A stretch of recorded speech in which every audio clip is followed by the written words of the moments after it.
Sa pagdinig ng House Committee on Appropriations sa proposed 928.52 billion pesos 2026 budget ng Department of Education, inilatag ni DepEd Secretary Sonny Angara ang mga problema sa sektor ng edukasyon, kabilang ang kakulangan ng 165,000 classrooms nationwide.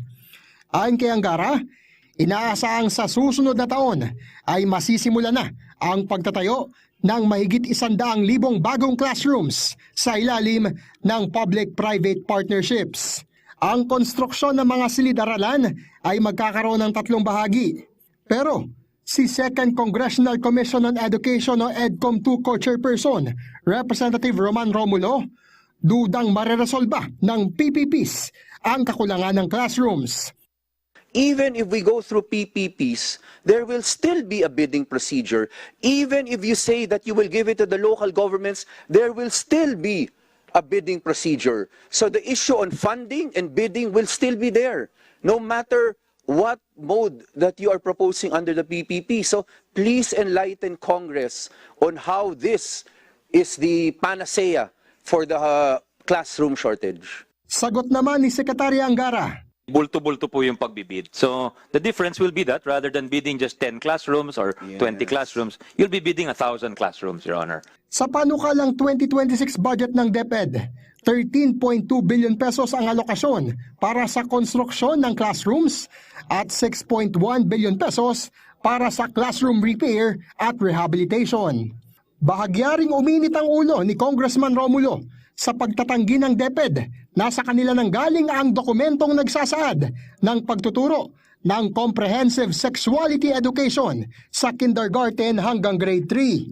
So you're denying this, that this is a DepEd document? Madam Chair, I need po to see the document for me to say that Come on, it is a document. Madam Chair, can she take a look?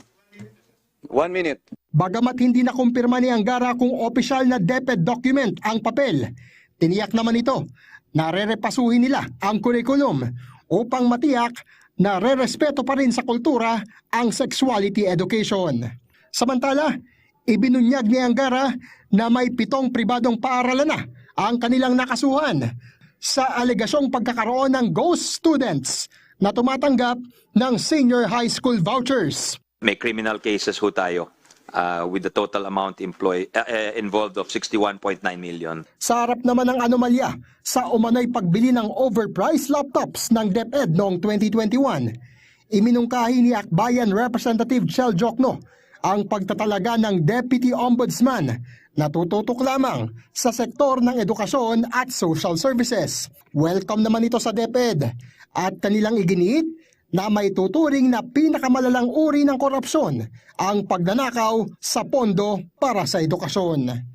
Harley Valbuena para sa Pambansang TV sa Bagong Pilipinas.